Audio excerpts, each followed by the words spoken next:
کہ جیسے ہی کوئی پہلا رشتہ برادری سے باہر کا آ جائے گا تو وہ لائبہ کو بھی رخصت کر دیں گے۔ رہی میں تو اپنی بدصورتی کے ساتھ سمجھوتا کر چکی تھی اور میں نے یہ تسلیم کر لیا تھا کیا میرا کبھی کوئی رشتہ نہیں آئے گا اور نہ ہی کوئی شادی ہوگی، اور میرا کبھی کوئی رشتہ نہیں آئے گا اور نہ ہی کوئی شادی ہوگی، اور میں ہمیشہ اس گھر میں رہوں گی۔ تو اب یہ کون میری پرسکون دنیا میں ہلچل مچانے آ گیا تھا؟ میں نے گھبرا کر جلدی سے وہ کارڈ پھاڑ کر ٹکڑے ٹکڑے کر دیے کہ کہیں کوئی اور نہ پڑھ لے اور میرا مذاق نہ بنا دے۔ مجھ جیسی بدصورت لڑکی سے کون محبت کر سکتا تھا؟ میں گھر آئی، لائبہ مجھے دیکھتی ہی کہنے لگی، میں نے رات کو خواب دیکھا تھا کہ آپ کے لیے بہت جلدی ایک رشتہ آئے گا اور آپ کو پتہ ہے میرے خواب سچے ہوتے ہیں۔ میں ڈر گئی کہ یہ لائبہ کیا کہہ رہی تھی کہ میرے لیے جلد ہی آنے والے دنوں میں کوئی رشتہ آئے گا، کہیں اسے کچھ پتہ تو نہیں چل گیا۔ مگر اسے کیسے پتا ہو سکتا تھا؟ یہ بات تو صرف میرے حد تک ہی محدود تھی، میں نے کسی کو نہیں بتائی تھی۔ میں نے خود کو تسلی دی کہ وہ اپنی طرف سے یہ بات کہہ رہی ہوگی، اس لیے میں نے ڈانٹ دیا اور کہا کہ آج کے بعد کوئی ایسی بات نہ کرنا، اور وقتی طور پر وہ چپ بھی ہو گئی۔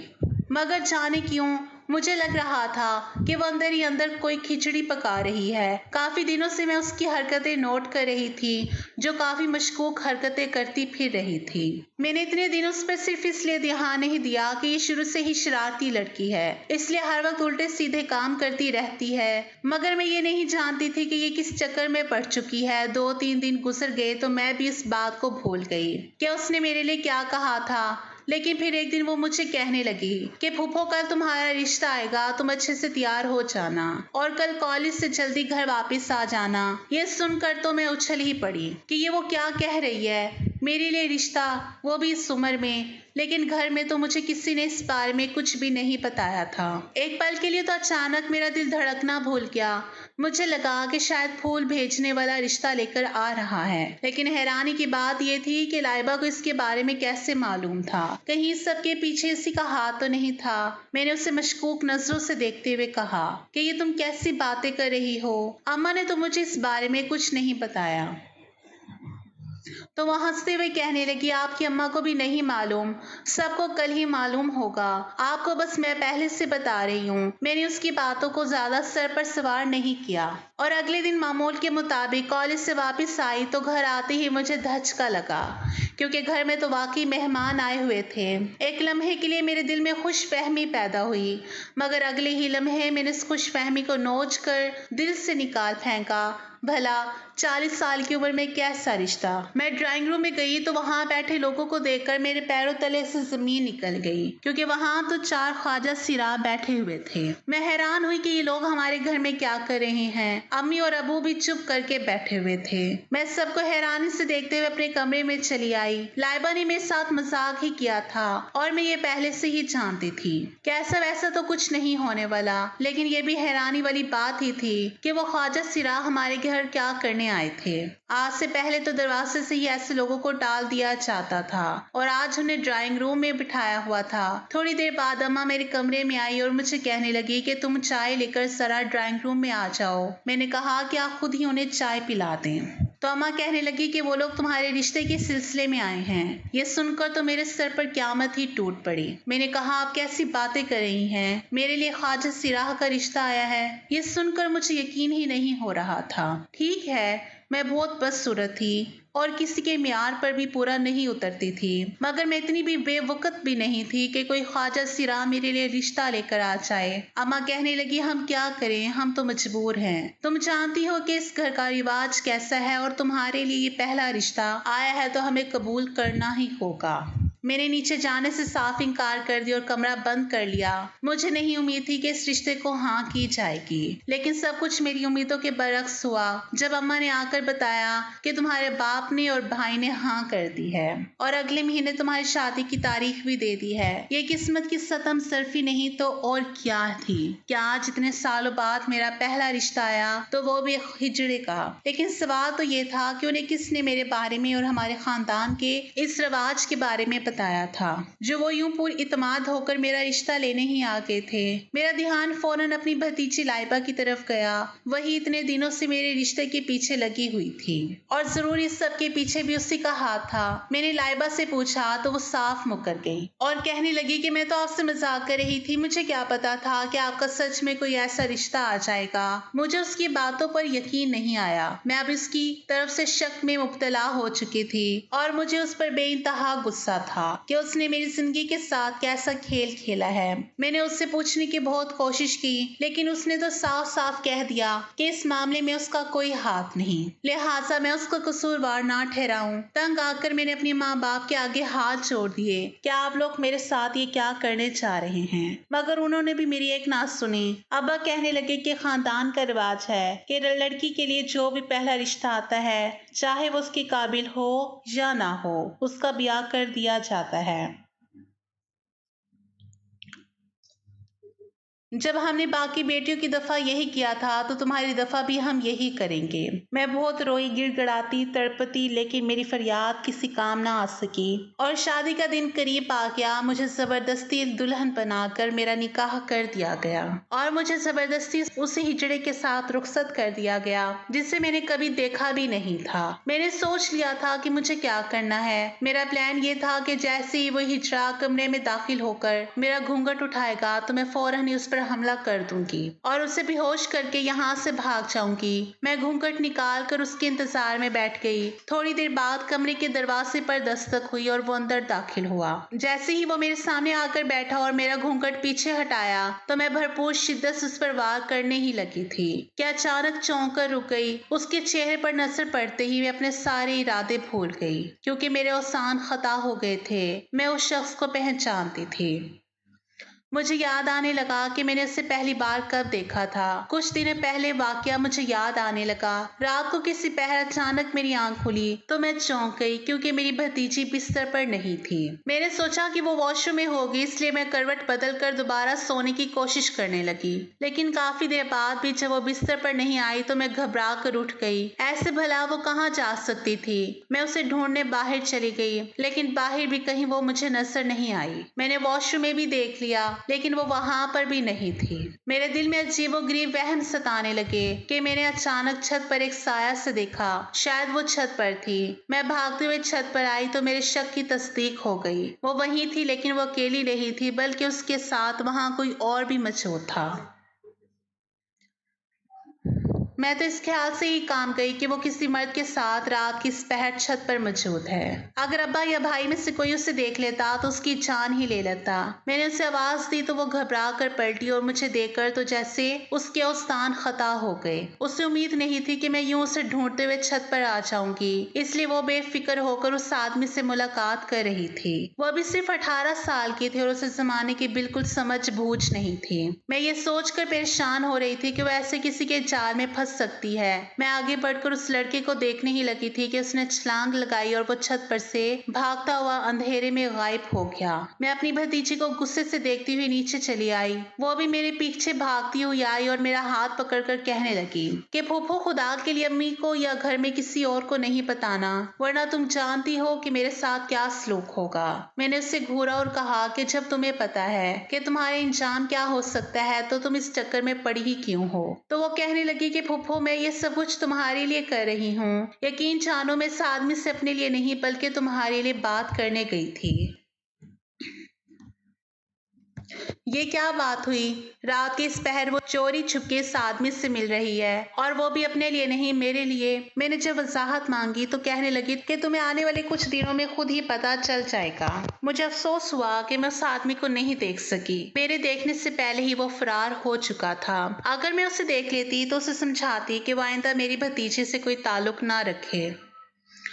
لائبہ اپنے باپ کی بہت زیادہ لاڈلی تھی، اور بھائی اس کے معاملے میں تو میرے ابا کی بھی نہیں سنتا تھا، اور چونکہ حالات بھی کافی بدل گئے تھے اس لیے انہوں نے لائبہ کو کالج میں داخل کروا رکھا تھا، اور اس کا باپ اس پر آنکھیں بند کر کے یقین کرتا تھا